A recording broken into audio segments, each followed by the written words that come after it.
The moment my mother snatched the apple juice box from my 6-year-old son's hands and passed it to my sister's twin daughters, I knew something inside me had finally broken.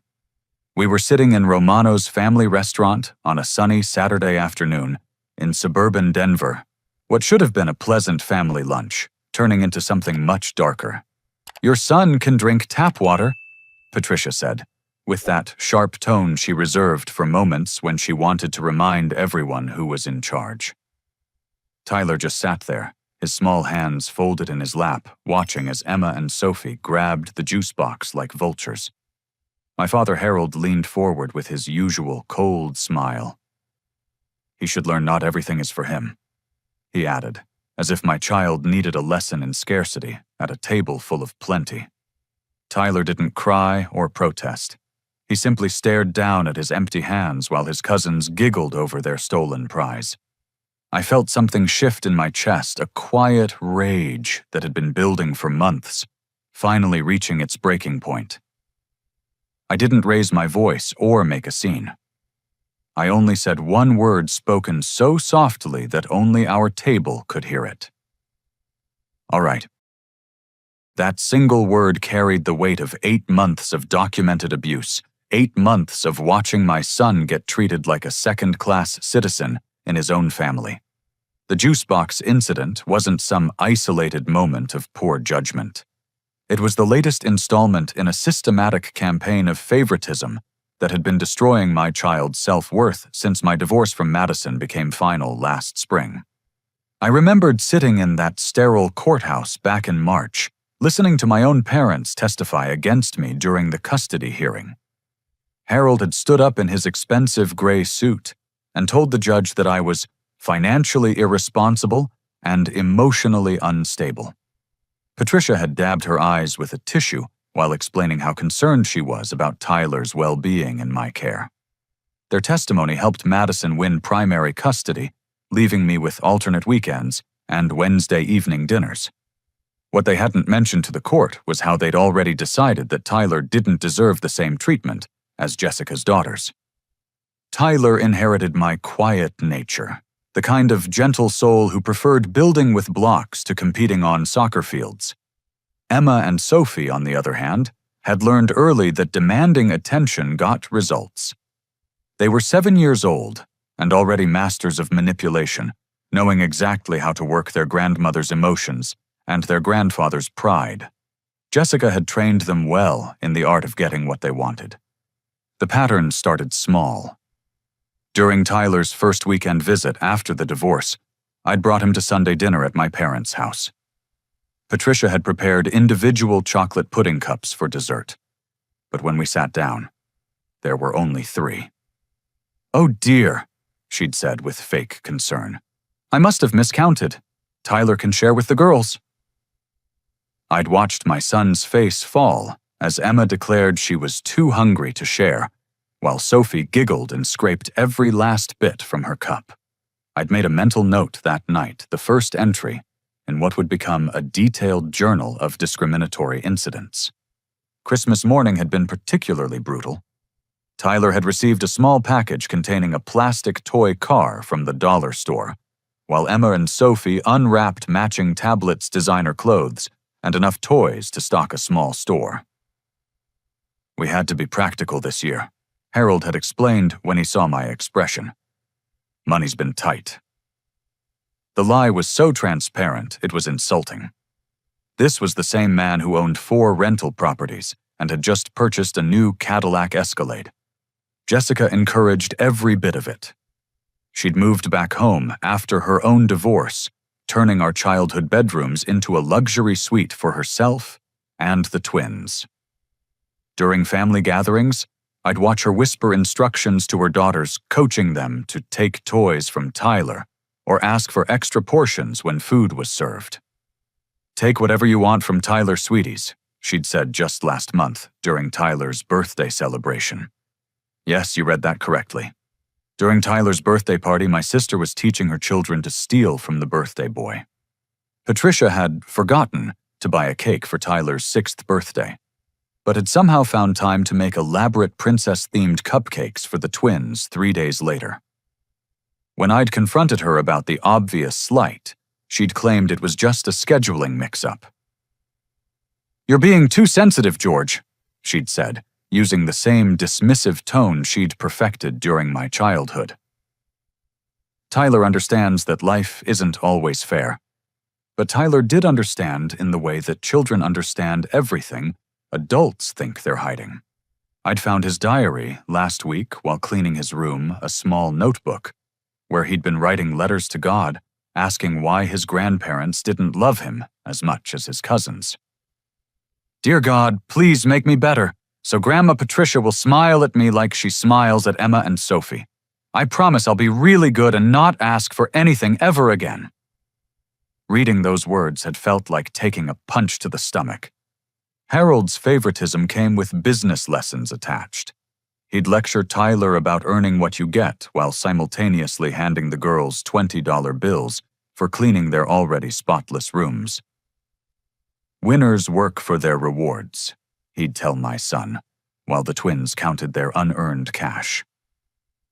Harold had built his real estate empire on the principle that weakness deserved punishment and strength deserved rewards. In his mind, Tyler's gentle nature marked him as genetically inferior. The documentation in my phone contained photos, voice recordings, and detailed notes about every incident. I'd started keeping records after the third or fourth blatant example, realizing that no one would believe how calculated the mistreatment had become. There were timestamps, witness names, and even receipts showing the price differences between gifts. What had started as a protective instinct for my son had evolved into something resembling a legal case file. Now, sitting in Romano's restaurant with Tyler staring at his empty hands, I felt the weight of all those documented moments pressing against my chest. Marcus, our young waiter, had witnessed the juice box incident firsthand. I could see the discomfort in his expression as he refilled water glasses and pretended not to notice the obvious dysfunction playing out at table 12.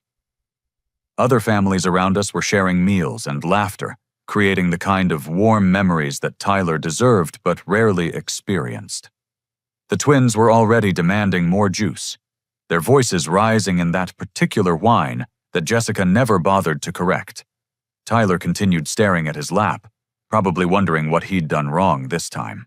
Jessica sat back in her chair with that familiar smirk, satisfied that her daughters had once again claimed victory over their younger cousin. I reached into my jacket pocket and pulled out my phone, feeling its weight like a loaded weapon. 8 months of patience and documentation were about to serve their purpose. My parents thought they knew everything about their eldest son, but they'd severely underestimated my capacity for strategic thinking. The quiet boy they'd always dismissed as weak had grown into a man who understood exactly how to fight back. I unlocked my phone and opened the Notes app that had become Tyler's unlikely salvation. The silence at our table grew heavy as I cleared my throat and began reading in the same calm voice I'd used to say, "All right," just minutes before. March 15th. I began watching Patricia's confident expression start to waver. Tyler's first Sunday dinner after the divorce. Quote, "Tyler can share with the girls because he needs to learn that life isn't always fair." Unquote. Patricia Morrison, grandmother, denying dessert to a 6-year-old child while providing individual servings for his cousins. Harold's fork stopped halfway to his mouth. "What exactly do you think you're doing?" George, March 22nd. Tyler's 7th family gathering since the custody ruling. Harold Morrison provides $20 bills to Emma and Sophie for cleaning their rooms. Tyler, who actually cleaned the entire garage as requested, receives no payment. Quote, "Winners earn what they get, son. Maybe you'll work harder next time." Unquote. Jessica's smirk disappeared completely. "Are you seriously keeping some kind of weird journal about family dinners?" I continued reading my voice, never rising above conversational level. April 3rd, Easter Sunday. Tyler receives one small chocolate bunny purchased from the clearance rack at Walgreens. Emma and Sophie receive matching Easter baskets containing approximately $150 worth of toys, candy, and clothes.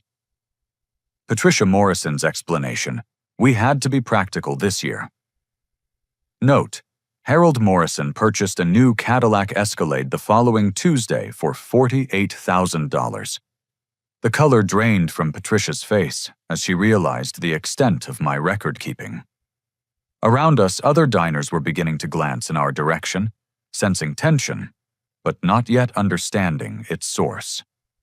Marcus hovered nearby with the coffee pot, clearly wanting to retreat, but unable to look away from our family's public unraveling. April 27th. Tyler's 6th birthday party. Patricia Morrison, quote, "Oh dear, I forgot to get a cake. Maybe we can sing happy birthday anyway." End quote. 3 days later, elaborate princess-themed cupcakes appear for Emma and Sophie's weekly sleepover. Cost of Tyler's forgotten birthday cake, $0.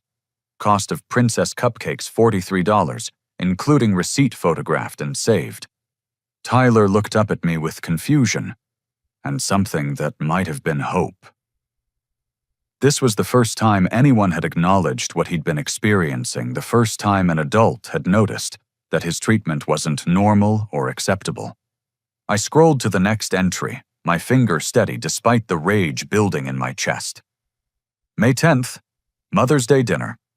Tyler creates handmade card for Patricia using construction paper and crayons. Patricia accepts card without comment, places it on kitchen counter. Emma and Sophie present store-bought cards containing $5 Starbucks gift certificates purchased by Jessica. Patricia, quote, "Oh girls, you're so thoughtful. I love you both so much." Tyler's handmade card found in garbage can the following morning. "Now George, you're taking things out of context." Patricia started, but her voice lacked its usual authority. June 2nd. Family barbecue. Tyler asks for hamburger like everyone else. Jessica Morrison, quote to her daughters, "Take whatever you want from Tyler Sweeties. There's plenty for you." Emma and Sophie remove hamburger from Tyler's plate, leaving him with hot dog. Harold Morrison, quote, "He should be grateful for what he gets." Tyler eats hot dog without complaint while watching cousins consume his intended meal. The entries continued, each one more damaging than the last. I had documented Christmas gifts, birthday celebrations, family outings where Tyler was excluded, and countless small moments where kindness was given freely to the twins, but withheld from my son. The pattern was unmistakable when laid out chronologically, a clear case of systematic emotional abuse, disguised as family dynamics.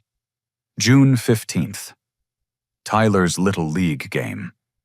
Patricia and Harold attend Emma's dance recital instead, despite Tyler pitching his first complete game.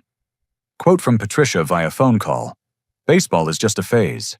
Emma's dancing is real talent." Tyler asks why grandparents didn't come watch him play. George Morrison explains they were busy with something important. Jessica was fidgeting now, her fingers drumming nervously against the table. "This is ridiculous. You're making everything sound worse than it was." July 4th. Independence Day picnic. Tyler brings American flag drawing he made at school. Patricia hangs Emma and Sophie's store-bought decorations prominently on front porch. Tyler's drawing placed inside house where no one will see it. Quote from Harold, "We can't clutter up the porch with every little art project." Note, Tyler spends remainder of picnic sitting alone on back steps. The twins had stopped drinking their stolen juice and were watching the adult conversation with growing anxiety. They'd never seen their grandfather Harold look uncertain, or their grandmother Patricia appeared genuinely distressed. Tyler, meanwhile, was listening to his experiences being validated for the first time in months. August 8th. Tyler's overnight visit. Patricia prepares separate meals, grilled chicken and vegetables for Emma and Sophie peanut butter sandwich for Tyler. Explanation. Tyler is a picky eater anyway. Note, Tyler has never been given opportunity to try grilled chicken at Patricia's house, despite eating it regularly at home. Marcus had abandoned all pretense of working and was now standing frozen 3 feet from our table coffee pot, forgotten in his hand. I could see recognition dawning in his expression as he processed the systematic nature of what I was describing. September 12th. Back to school clothes shopping. Emma and Sophie receive complete new wardrobes, approximately $300 per child. Tyler receives 2 shirts and 1 pair of jeans from discount store.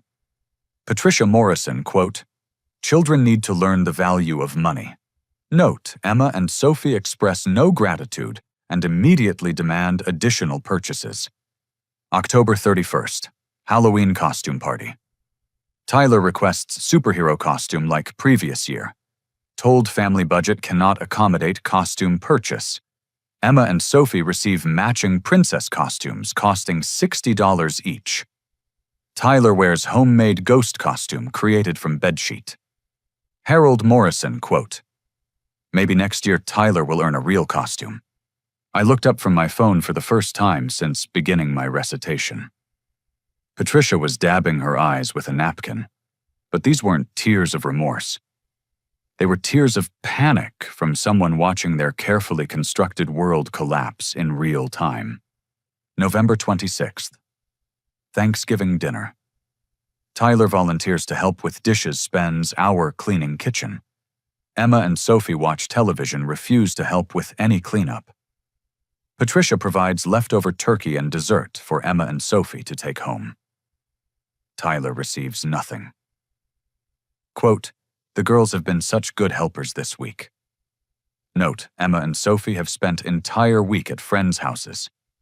The final entries were the most recent building toward the moment we were currently living. Harold was gripping his water glass so tightly I thought it might shatter in his hand. December 3rd, last weekend's visit. Tyler brings report card showing all A's and B's, receives brief acknowledgement from Patricia. Emma and Sophie bring report cards showing C's and D's, receive $20 rewards and promises of special dinner out. Harold Morrison, quote, "The girls are trying their best. That deserves recognition." Tyler's academic success generates no reward or recognition. I closed the Notes app and placed my phone on the table. This brings us to today, December 9th. Tyler's apple juice box redistributed to cousins because, quote, "Your son can drink tap water." Additional quote from Harold Morrison, "He should learn not everything is for him." Tyler Morrison, age 6, sits in silence while adults discuss his worthiness for basic refreshment. The restaurant felt unnaturally quiet, despite dozens of other conversations happening around us. Our family's dysfunction had created a bubble of tension that seemed to absorb all sound and light. Tyler was staring at me with an expression I'd never seen before, a mixture of relief and amazement that someone had been paying attention. I picked up my phone again, but this time I opened a different app. The recording app that had been running since we'd first sat down at this table 30 minutes ago. What I just read to you was my personal documentation. I said finger, hovering over the play button.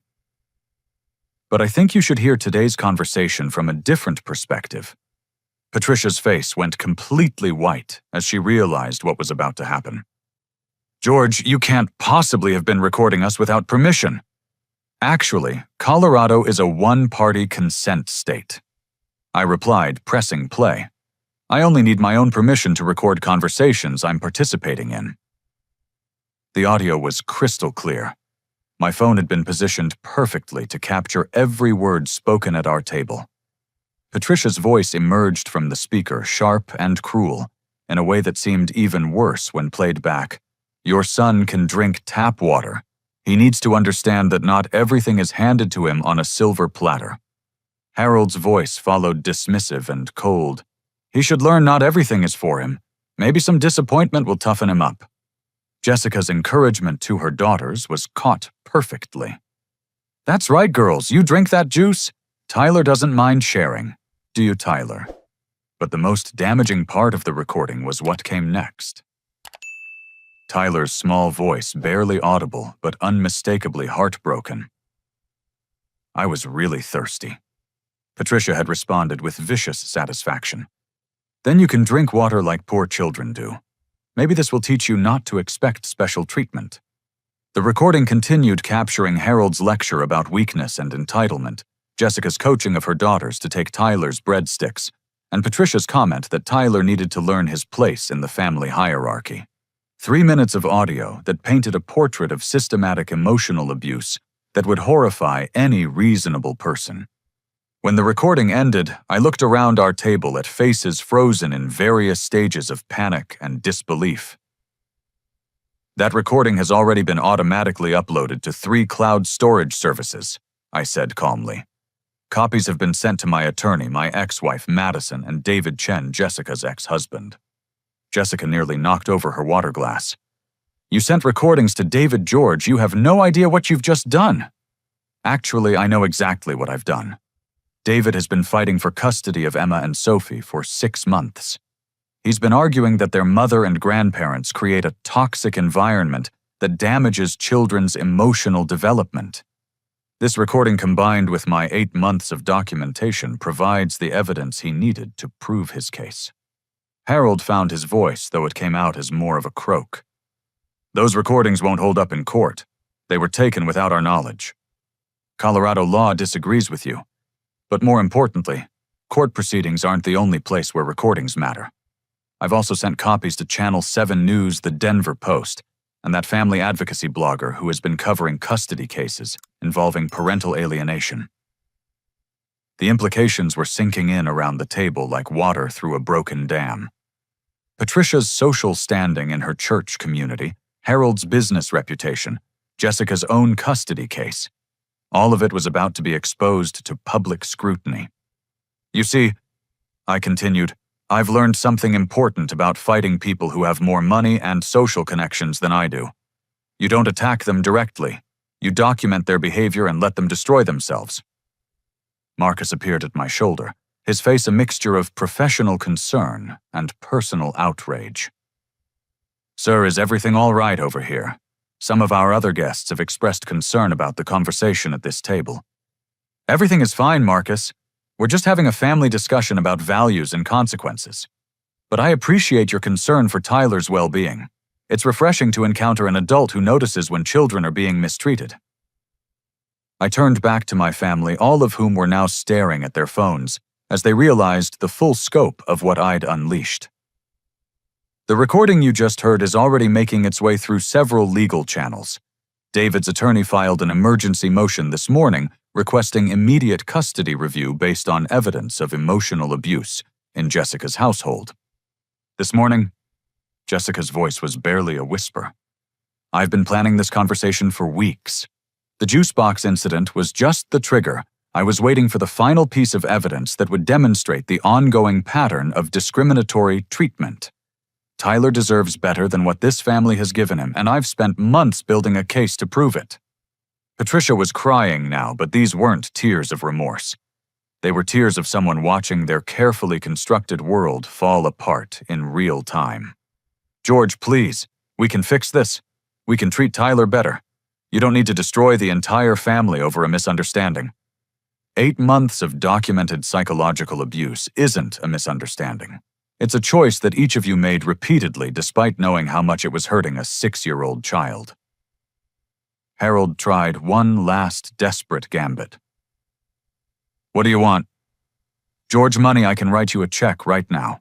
Full college fund for Tyler, down payment on a house, whatever it takes to resolve this quietly. What I want is for Tyler to grow up knowing that he has value, that he deserves respect, and that adults who claim to love him should actually demonstrate that love through their actions. Your money can't purchase absolution for 8 months of emotional cruelty.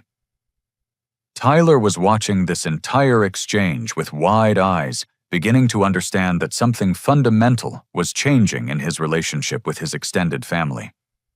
For the first time in months, he wasn't being treated like an unwelcome burden at a family gathering. I stood up from my chair, leaving my phone on the table, as evidence of the conversation we'd just had. The recordings have been submitted to the appropriate authorities. David's emergency custody motion will be heard on Tuesday morning. My own petition for modified custody arrangements will be reviewed on Thursday. Patricia, I suggest you contact an attorney before talking to any reporters. Harold, you might want to review the moral character clauses in your business partnerships. The nuclear option had been deployed. 8 months of patience and documentation were about to reshape our entire family dynamic, and there was no putting that particular genie back into its bottle. As I stood at the table gathering Tyler's jacket, Sandra Williams Romano's restaurant manager approached our table with a concerned expression. She was a woman in her 40s, with kind eyes and the confident posture of someone used to handling difficult situations. "Excuse me," she said politely, "but I couldn't help overhearing some of your conversation. Are you Harold Morrison from Morrison Real Estate Development?" Harold's face, already pale from my revelations, somehow managed to drain of even more color. "Yes, that's me." Sandra's expression shifted from concern to recognition. "I thought so. Your photo was in the Denver Post business section last week regarding some discrimination complaints that have been filed against your company. The timing couldn't have been worse for Harold. His real estate empire, built over 3 decades of aggressive deal-making and strategic partnerships, was currently under investigation by the Colorado Department of Regulatory Agencies for discriminatory practices in rental housing. 3 separate families had filed complaints alleging that Morrison Real Estate had denied them housing based on racial and economic profiling. "I'm fighting those accusations," Harold said quickly, glancing around to see if other restaurant patrons were listening. "They're completely unfounded." But Sandra wasn't finished. "My cousin applied for one of your rental properties last month. Single mother, excellent credit, stable employment. She was told the property had already been rented, but it's still listed as available on your website." I watched Harold's business reputation crumble in real time as Sandra continued speaking. "What I just witnessed at this table suggests those discrimination complaints might not be unfounded after all. If this is how you treat your own grandson, I can only imagine how you treat potential tenants who don't fit your preferred demographics." Harold's business partner, Robert Sterling, had already been looking for reasons to dissolve their partnership. Sterling wanted to focus on commercial development, while Harold preferred residential properties, but the recent discrimination complaints had created additional tension. A public incident involving emotional abuse of a child would give Sterling all the ammunition he needed to force Harold out of their most lucrative deals. Sandra discreetly removed her phone from her apron pocket. "I hope you don't mind, but I've been recording this conversation for the restaurant's protection. We've had issues with customers claiming they were mistreated by staff, so we document incidents that might result in legal complications." "You recorded us?" Patricia gasped. "Restaurant policy?" Sandra replied smoothly. "Any conversation that involves potential harm to children or public disturbances gets documented. This recording will be available to child services, law enforcement, or court proceedings if requested." Jessica's custody case was now completely compromised. Her ex-husband, David, had been arguing for months that the grandparents' household created an unstable environment for the twins.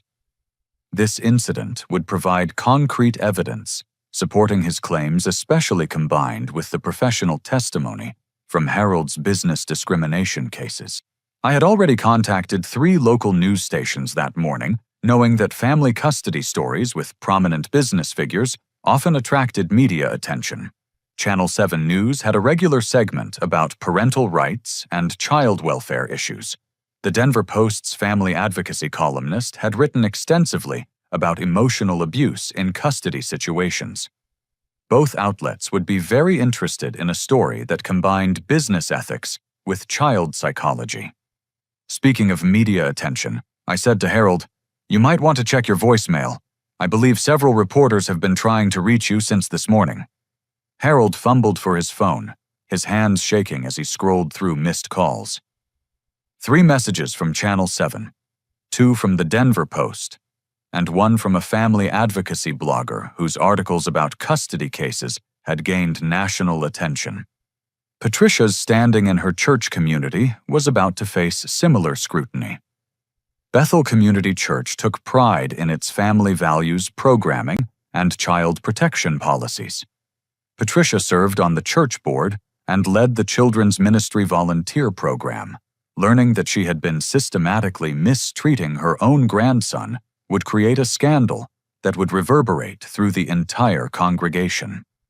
Reverend Matthews will be particularly interested in today's recordings, I told Patricia, especially considering your recent application to expand the children's ministry budget.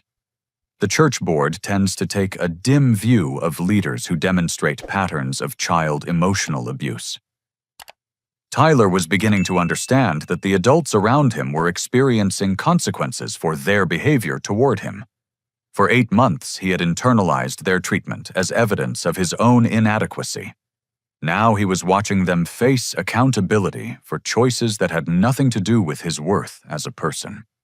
Sandra was still standing beside our table, her management instincts clearly troubled by what she had witnessed. "Sir, I want you to know that your family is welcome at Romano's anytime, but I think it would be best if this particular gathering concluded before it escalates further." Other restaurant patrons were indeed watching our table now, some with obvious concern for Tyler, others with the morbid curiosity that family drama tends to attract. A few people had their phones out, though whether they were recording or simply checking messages was unclear. Harold's 3 major real estate deals were all hanging in the balance of moral character clauses that required partners to maintain public reputations consistent with family-friendly business practices. The Meadowbrook Shopping Center development, the Pine Valley Residential Complex, and the downtown office renovation project all included language allowing partners to dissolve agreements if any party became involved in public scandals that could damage the project's community standing. Those 3 deals represent approximately $12 million in potential profit, I said to Harold, who was still staring at his phone in horror. "I imagine Robert Sterling is already drafting dissolution papers based on this morning's events."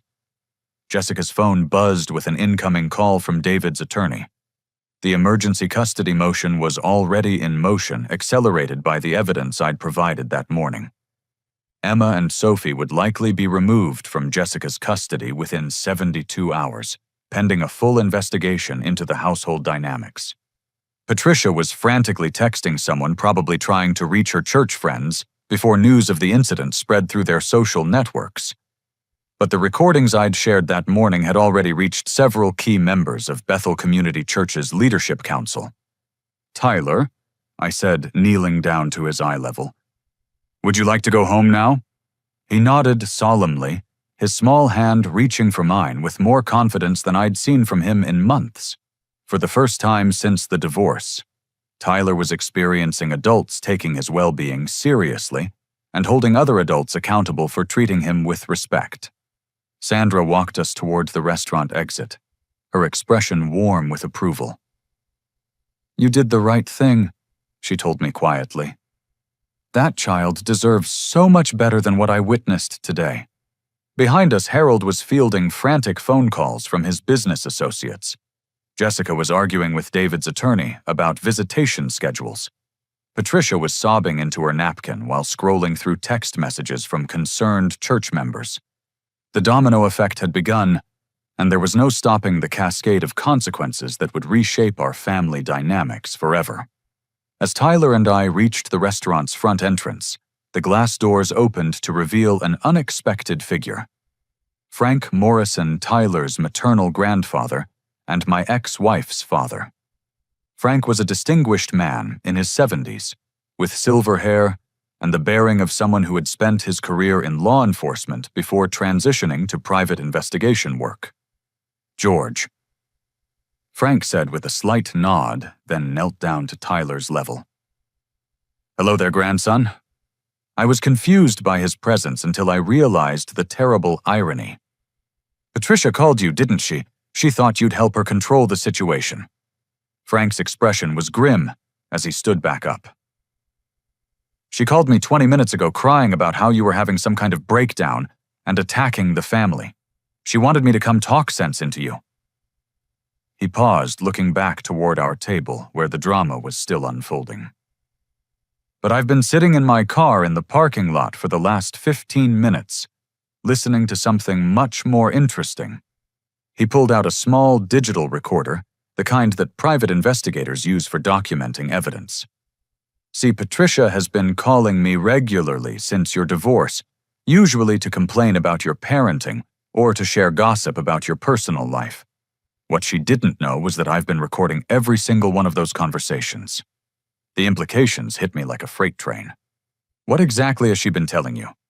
Well, for starters, she admitted that she and Harold deliberately sabotaged your custody case by providing false information to Madison's attorney. They told lies about your financial stability, your living situation, and your relationship with Tyler.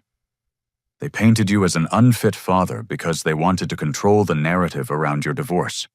Frank's revelation meant that my original custody arrangement had been based on perjured testimony.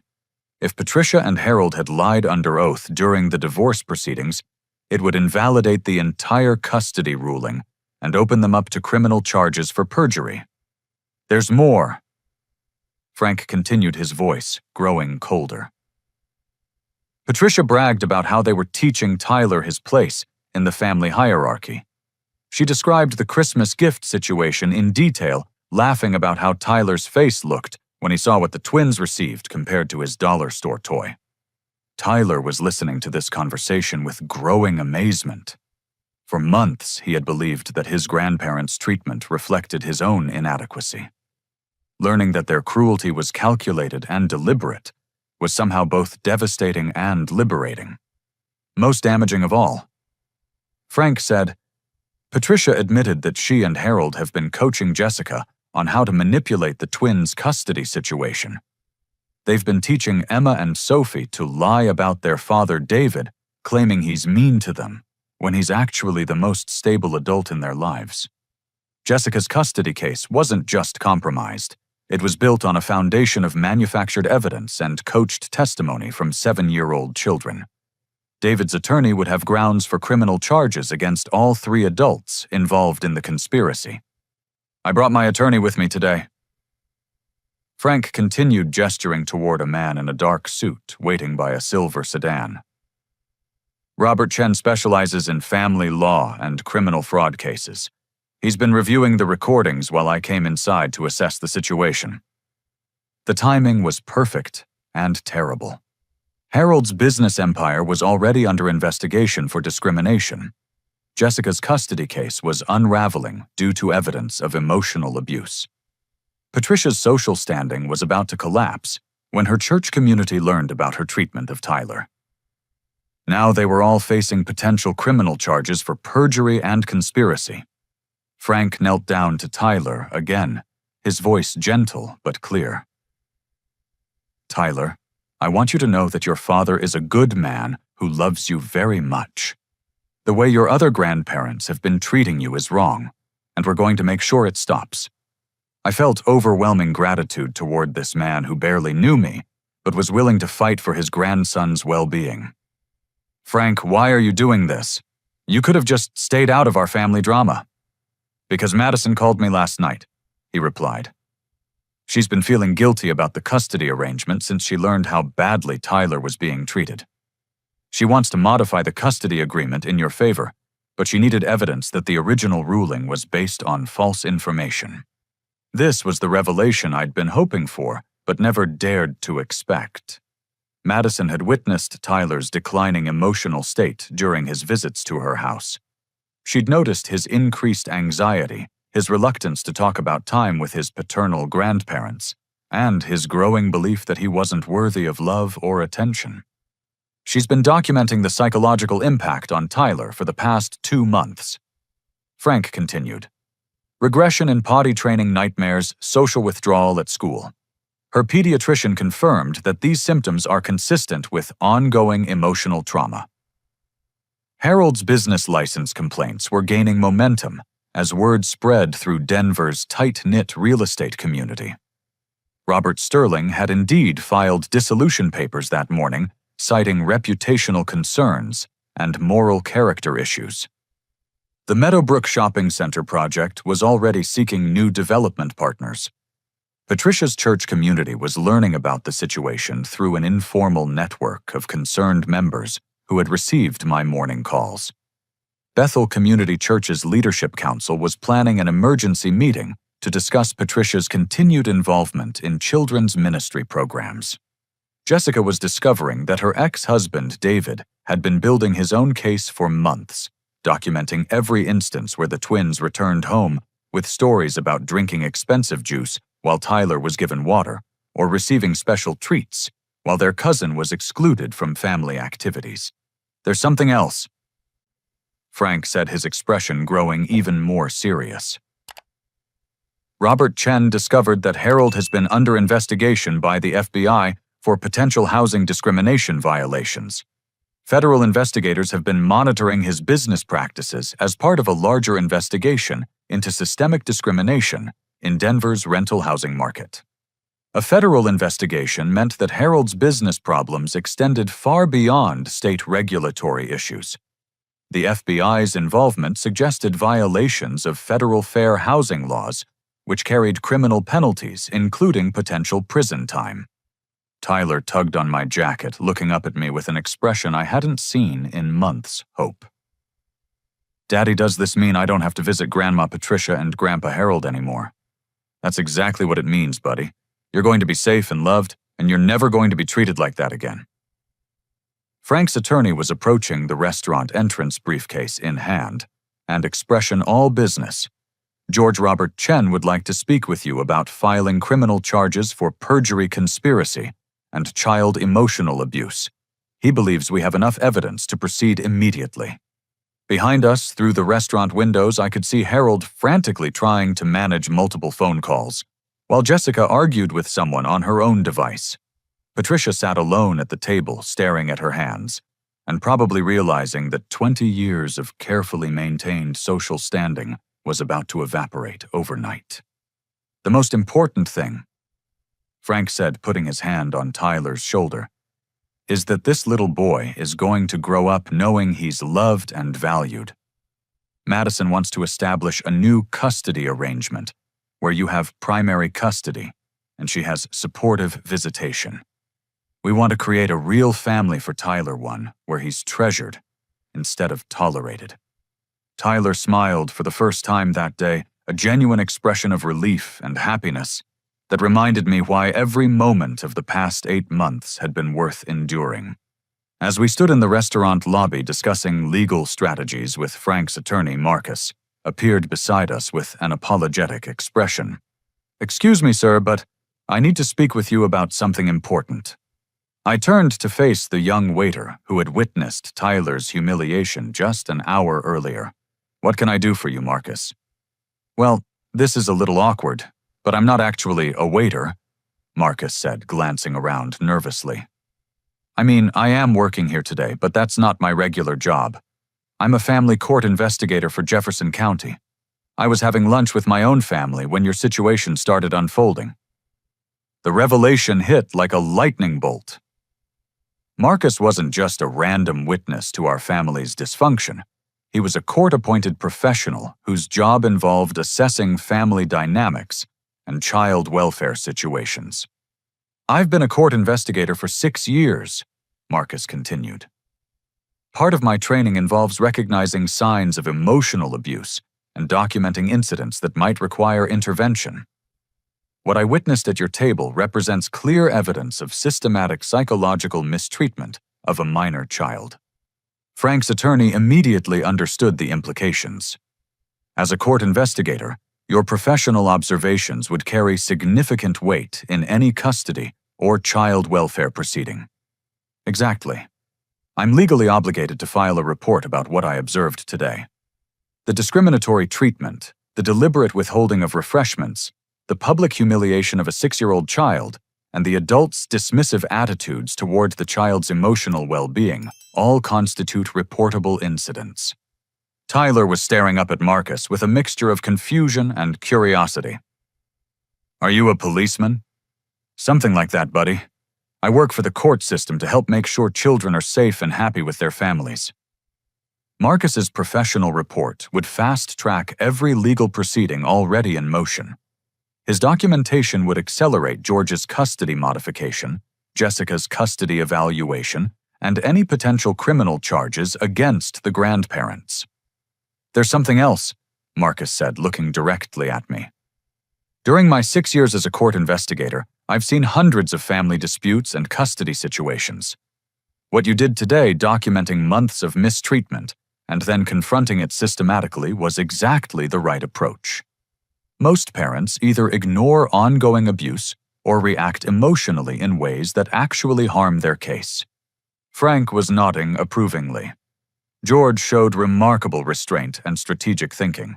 8 months of evidence collection demonstrates a pattern that can't be dismissed as a single incident or misunderstanding.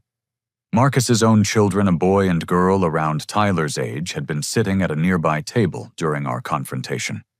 They had witnessed the entire incident and were now approaching with their mother, a woman in her 30s, who introduced herself as Sarah. "I'm sorry to interrupt," Sarah said, "but our children were very upset about how that little boy was being treated. They wanted to invite him to share some of our dessert." Tyler looked up at me for permission, and I nodded. For the first time that day, he was being invited to participate in normal childhood interactions with peers who saw him as worthy of friendship and kindness. As Tyler joined Marcus's children at their table, sharing chocolate cake and animated conversation, I felt the weight of 8 months lifting from my shoulders. This was what normal looked like: children being included, adults treating kids with respect, families creating positive memories together. My professional report will note that Tyler responded immediately and positively to appropriate treatment from adults and peers, Marcus told me. His social skills and emotional resilience appear intact despite months of psychological stress. Harold's business empire was indeed collapsing in real time. Robert Sterling had officially filed partnership dissolution papers, citing moral character violations and reputational concerns. The 3 major development deals were being restructured without Harold's involvement, representing a financial loss that would be devastating to his retirement plans. Sandra, the restaurant manager, approached our group with a warm smile. "I wanted you to know that your family will always be welcome here. What you did today took tremendous courage, and Tyler deserves to have adults who protect him like that." She handed me a business card for Romano's catering services. "I know this might sound presumptuous, but when you're ready to celebrate Tyler's new custody arrangement, we'd be honored to provide the celebration dinner. No charge. Some victories deserve to be celebrated properly." Patricia's church community was beginning to understand the scope of her behavior. Reverend Matthews had received calls from 3 different congregation members who had heard about the incident. Bethel Community Church's children's ministry would be conducting an immediate review of Patricia's volunteer activities and leadership responsibilities. Jessica's custody case was over before it had really begun. David's emergency motion, supported by Marcus's professional report and Frank's recorded evidence, would result in immediate custody transfer. Emma and Sophie would be living with their father within 72 hours, with supervised visitation only for Jessica. "The twins are actually going to benefit from this situation," Frank observed. "David is a stable, loving father who's been prevented from providing proper care because of Jessica's manipulation and the grandparents' enabling. They'll have a chance to develop healthy relationships with adults who set appropriate boundaries." Tyler returned to our group with chocolate on his face and excitement in his voice. "Daddy Marcus's kids want to know if I can come to their house for a playdate sometime." "We'd love to have Tyler over," Sarah added. "Marcus and I believe strongly in supporting families who are going through difficult transitions. Your son seems like a wonderful child who just needs more positive adult influence in his life." The news crews I'd contacted that morning were beginning to arrive in the restaurant parking lot. Channel 7's family advocacy reporter was setting up equipment, while the Denver Post's photographer prepared for interviews. Harold's business scandal, combined with the family dysfunction angle, had created exactly the kind of story that captured public attention. "Are you prepared for media attention?" Frank's attorney asked me. "I've been preparing for this day for 8 months," I replied. "Tyler deserves to have his story heard, and other children in similar situations need to see that adults can and should fight for their well-being." Marcus's professional report would be filed within 24 hours, triggering immediate investigations by Child Protective Services, family court, and potentially criminal prosecutors. The systematic nature of the documented abuse combined with evidence of perjury in previous court proceedings created multiple avenues for legal accountability. Tyler was laughing with his new friends, his earlier trauma temporarily forgotten, in the joy of being included and valued by peers. This was the childhood he deserved: spontaneous friendships, shared desserts adults who noticed his feelings and responded with kindness. The most important outcome. Frank said, watching Tyler interact naturally with other children, is that this boy is going to grow up knowing that he matters, that he deserves respect, and that people who love him will fight for his well-being. As we prepared to leave the restaurant, Tyler ran back to our group with a drawing that Marcus's children had helped him create. It was a picture of a family sitting around a dinner table, everyone smiling, everyone included, everyone holding hands. "This is what our family is going to look like," Tyler announced proudly. And for the first time in 8 months, I believed him. 6 months later, on a warm Saturday afternoon in June, Tyler and I sat at our regular table at Romano's restaurant, celebrating the completion of what had become known in family court circles as the Morrison case. The legal proceedings that began with a stolen juice box had reshaped not only our family, but had created precedents for how courts handle systematic emotional abuse in custody situations. Tyler was coloring a picture of a baseball diamond while waiting for his lunch, chattering excitedly about his upcoming Little League playoffs. His transformation over the past 6 months had been remarkable to witness. The quiet, withdrawn child who had sat silently while adults discussed his worthiness for basic refreshments had evolved into a confident, expressive boy who understood his own value. "Daddy Marcus said he might be able to come to my game next week," Tyler said, not looking up from his careful coloring. "His kids want to cheer for our team." Marcus had indeed become an unexpected family friend. His professional report had been instrumental in expediting every legal proceeding. But more importantly, his children had provided Tyler with his first genuine peer friendships in months. Sarah had become something of a mentor to me, offering guidance on single parenting and helping Tyler adjust to his new living situation. The legal outcomes had exceeded even Frank's optimistic projections. My custody modification had been approved within 2 weeks, granting me primary physical custody, with Madison receiving alternate weekend visitation. More significantly, Patricia and Harold's visitation rights had been terminated entirely, pending completion of court-ordered family therapy and anger management programs. Harold's business empire had collapsed completely. The FBI investigation had uncovered systematic violations of federal fair housing laws, resulting in criminal charges and a plea agreement that included significant financial penalties and permanent prohibition from real estate development activities. Robert Sterling had successfully dissolved their partnership and restructured all 3 major projects without Harold's involvement. Jessica had lost custody of Emma and Sophie permanently. David's emergency motion, supported by overwhelming evidence of manipulation and emotional abuse, had resulted in full custody transfer with supervised visitation only. The twins were thriving in their father's stable household, no longer being coached to lie about family dynamics or compete with their cousin for adult attention.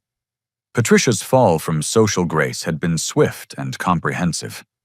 Bethel Community Church had removed her from all leadership positions and children's ministry responsibilities. Her longtime friends had gradually distanced themselves as details of Tyler's treatment became public knowledge. She had entered intensive therapy, but had made only minimal progress toward acknowledging the harm she had caused.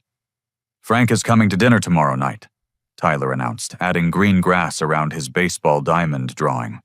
"He's bringing Madison, too. She wants to see my new room." The most surprising development had been Madison's complete reversal regarding our custody arrangement. Learning about Tyler's systematic mistreatment had horrified her, but discovering that her own parents had provided false testimony during our divorce proceedings had motivated her to take active steps toward healing our fractured co-parenting relationship. Madison's relationship with her parents had become strained when she learned about their recorded conversations with Patricia. Frank had been equally appalled by his daughter's willingness to accept perjured testimony that damaged Tyler's relationship with his father. Their family therapy sessions had been productive, but emotionally challenging. Madison wants to establish equal custody. I told Tyler, which means you'd spend the same amount of time with both of us.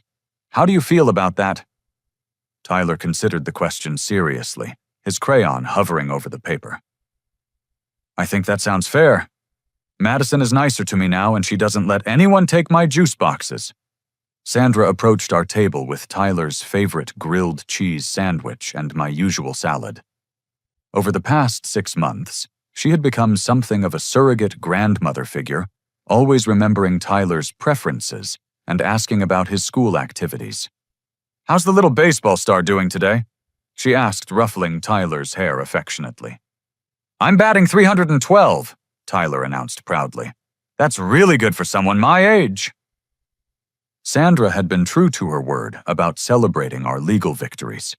She had provided catering for Tyler's 7th birthday party, Madison's reconciliation dinner, and the celebration meal after my custody modification was finalized. Romano's had become our unofficial family headquarters, a place where Tyler felt safe and valued. The media attention from our story had generated unexpected positive outcomes for other families. Channel 7 News had created a recurring segment about emotional abuse in family court situations. The Denver Post's family advocacy columnist had used our case to highlight gaps in child protection services.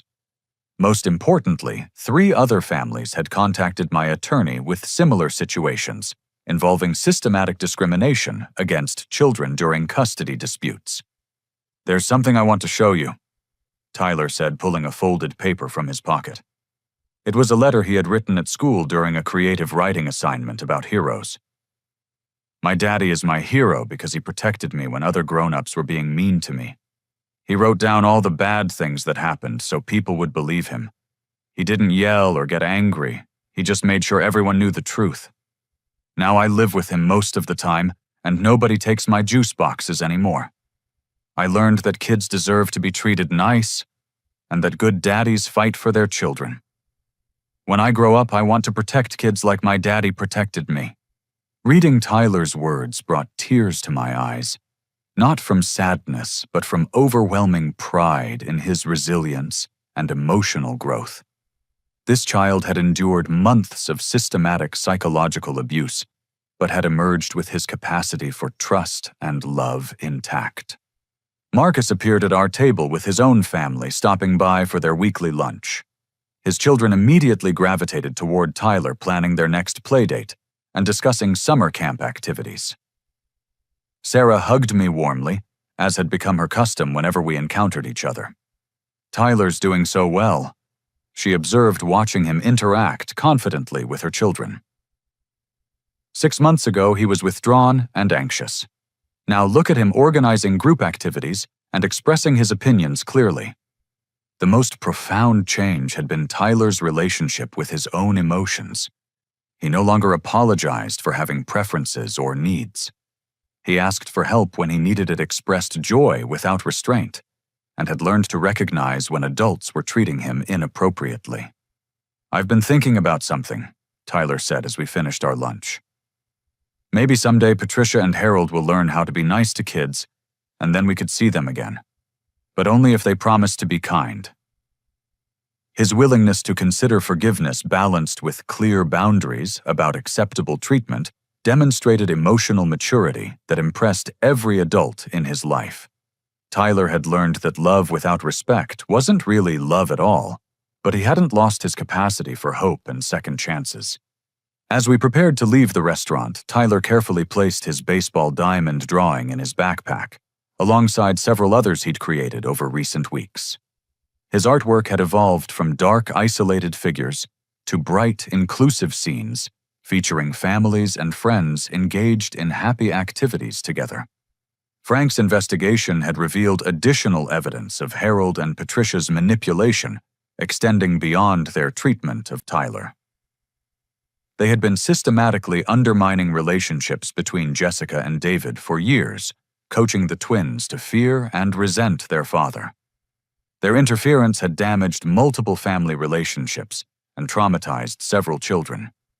The important thing to remember, I told Tyler as we walked to our car, is that you are loved, you are valuable, and you deserve to be treated with kindness and respect.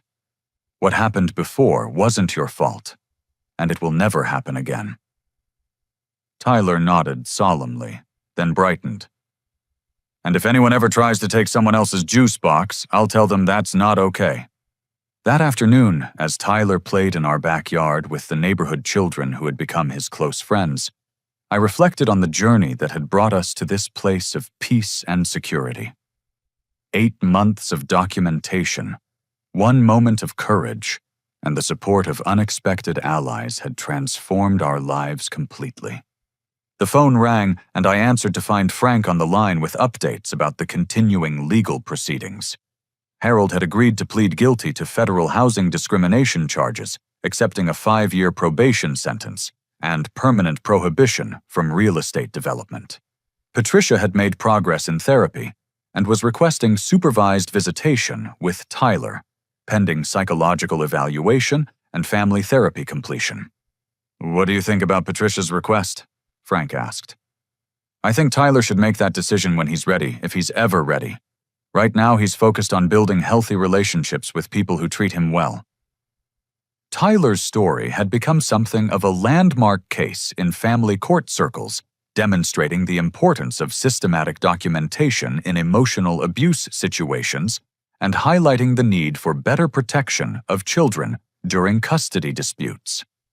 Several law schools had requested permission to use our case materials in their family law curricula. As evening approached, Tyler and I prepared dinner together in our kitchen, a daily ritual that had become one of his favorite activities. He chattered about his day at school, his weekend plans with Madison, and his excitement about summer baseball season. "Daddy," Tyler said as we set the table, "do you think other kids might need help like I did?" "Some kids probably do need help, buddy. Why do you ask?" "Maybe when I'm older I could help protect kids like you protected me. Marcus says there are jobs where you help families be happier." Tyler's desire to transform his painful experience into a way of helping others demonstrated the kind of resilience and empathy that would serve him well throughout his life.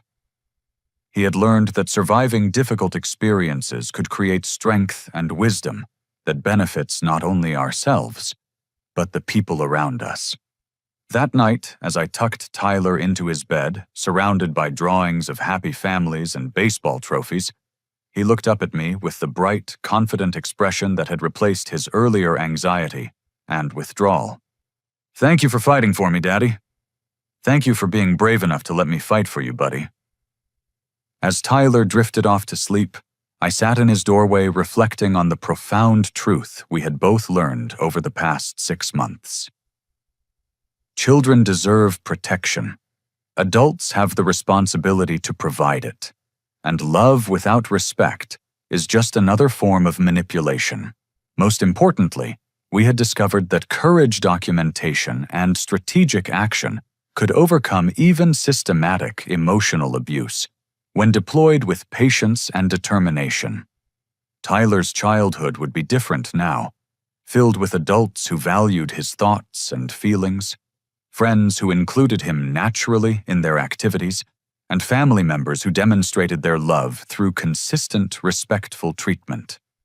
The little boy, who had once sat silently while adults discussed his worthiness for basic refreshments, had grown into a confident child who understood his own value and expected appropriate treatment from the people around him.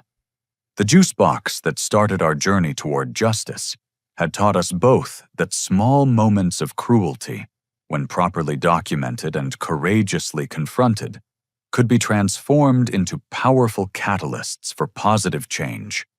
Tyler's story would continue, But now it would be a story of healing growth and the profound impact that protective adults can have on a child's life. Have you ever witnessed a child being treated unfairly by adults who should be protecting them? Sometimes the smallest acts of cruelty can reveal the biggest problems in families, and it takes tremendous courage to speak up for children who can't protect themselves. Tyler's story shows us that documentation, patience, and strategic action can create real change in children's lives. If this story resonated with you, please share it with others who might need to hear about the importance of standing up for kids. Like this video if Tyler's journey toward healing touched your heart, and subscribe for more stories about families overcoming difficult situations together. Comments are always welcome. I love hearing your thoughts about how adults can better protect and support the children in their lives. Thank you for taking the time to listen to Tyler's story.